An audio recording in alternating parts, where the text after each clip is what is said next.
Ahoj, vítám vás u tohoto videa, lakovacího videa, teda ne jako lakovacího videa, ale videa, jaký mám laky na nechty všelijaký, mám jich docela hodně, a to zatím jenom ty svoje.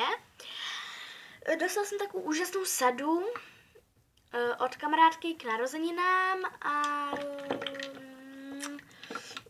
bylo v návodu napsáno, že tyhle ty laky na nechty se smívají pomocí mýdla a teplé vody. Takže ovšem to mám jenom na nějaké dozdobování.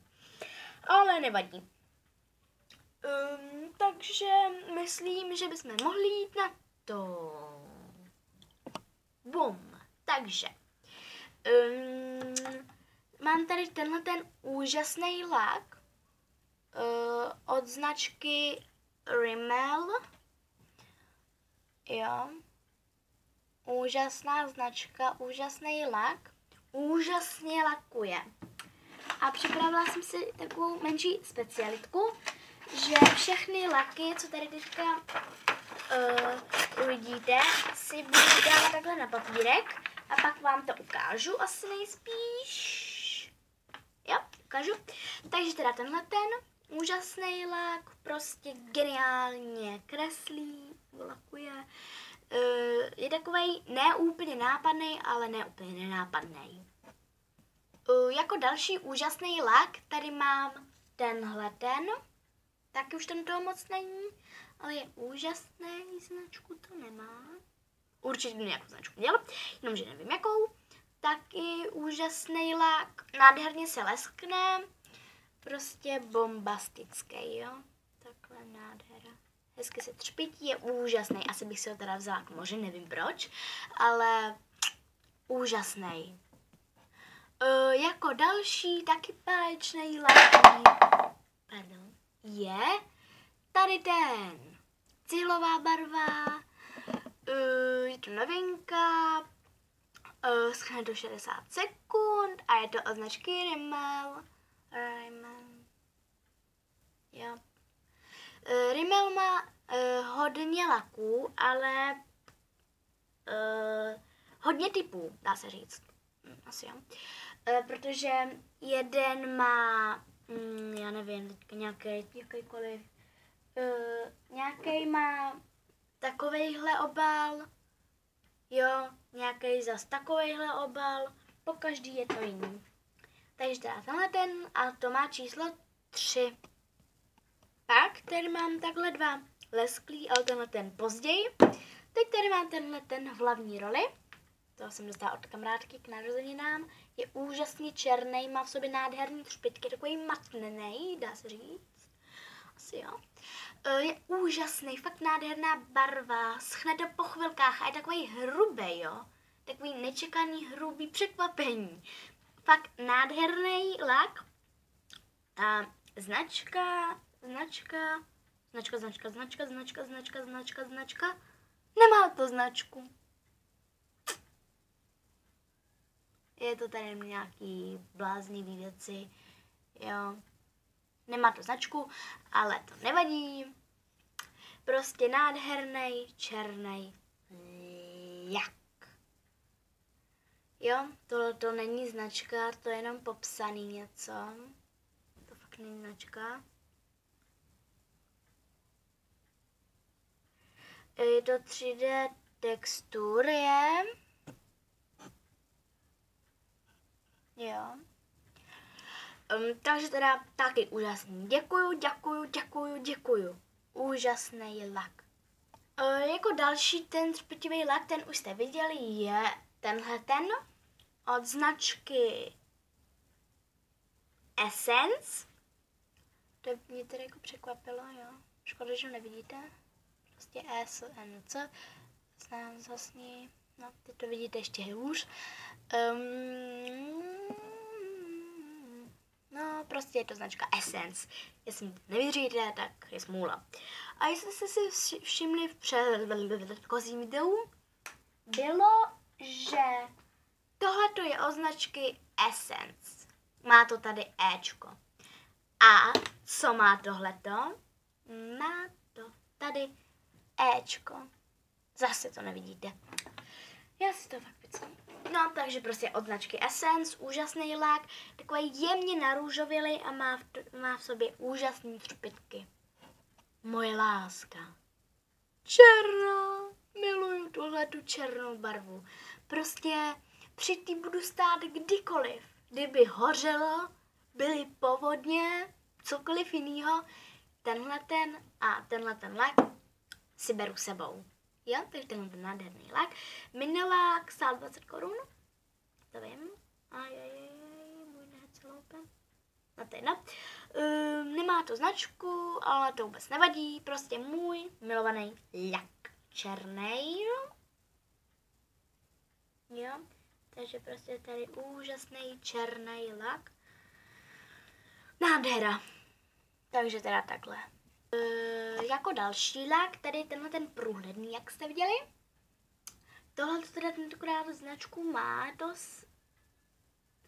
Lens. Nepřečtu to.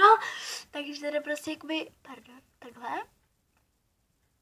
Je to úžasný lak, úžasná značka. Miluju ho, můj milovaný průhledný. Takže 7. lak, nádhera. Miluju ho. Další lak, tenhle ten červený. Jak jsem vám říkala, že mám tu červenou rtěnku, mám k tomu i lak. Jo, jasně, tady. Vidíte, prostě, já to ukážu na papírek. Prostě já nevím, jak bych to řekla, ale jsou to nějak prostě k sobě, taky to nechápu. Já jsem se to trochu teda zahrotila, ale prostě je to úplně naprosto stejný, nevím, nebo ne možná, no ne úplně naprosto stejný, ale je to dost podobný. A na těch to ještě vynikne, takže je to mnohem červenější. Ještě tohleto, jo, takže teda, jo, takhle. Lak rtěnka. Ta rtěnka teďko vypadá hrozně světle. To mě štve. Takže teďka vypadá to, že jsem totální hlupák.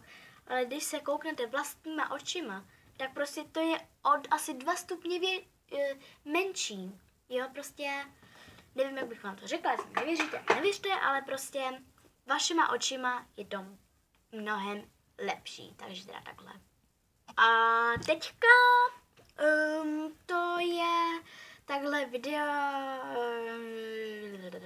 bílá, jak jsem vám říkala, že se rozsmejvám.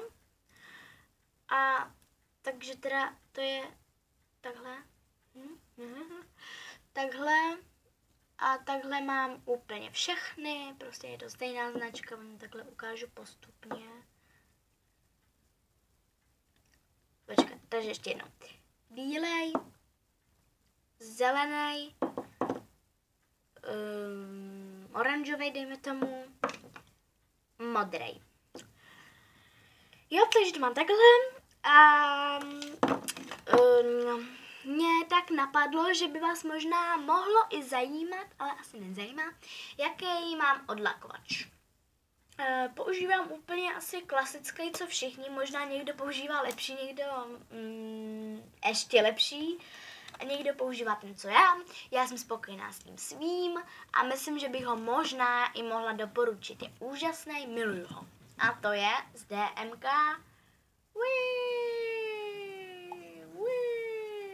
Tenhle ten. Jo, prostě myslím, že úplně všichni ho snad znají. Obrázek. Jo, prostě je úžasný, já ho mám ráda. Úžasně odlakuje. A pak tady mám vatový tamponky, to taky prostě blablabla. Klasika, to mají všichni. A tohle to bylo k té sadě, že se to teda takhle provlítnete, nebo neprovlítnete. Prostě takhle ono vám to drží k sobě a nedokážete prostě dát, krom teda takhle, prostě dát takhle, jo. Úžasný, dá se někde koupit určitě. Já jsem princezna. No prostě takhle. A teďka jdeme na ty barvy laků.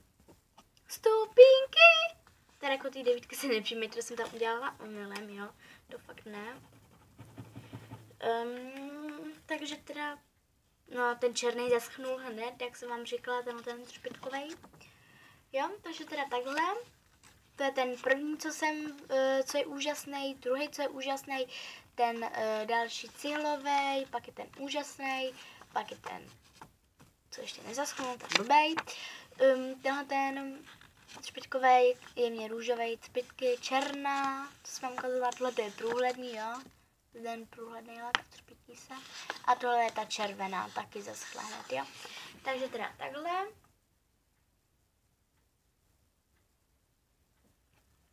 Zepředu a zezadu. A já doufám, že se vám video líbilo. Mějte se hezky a ahoj. Jo, mějte se hezky a čau.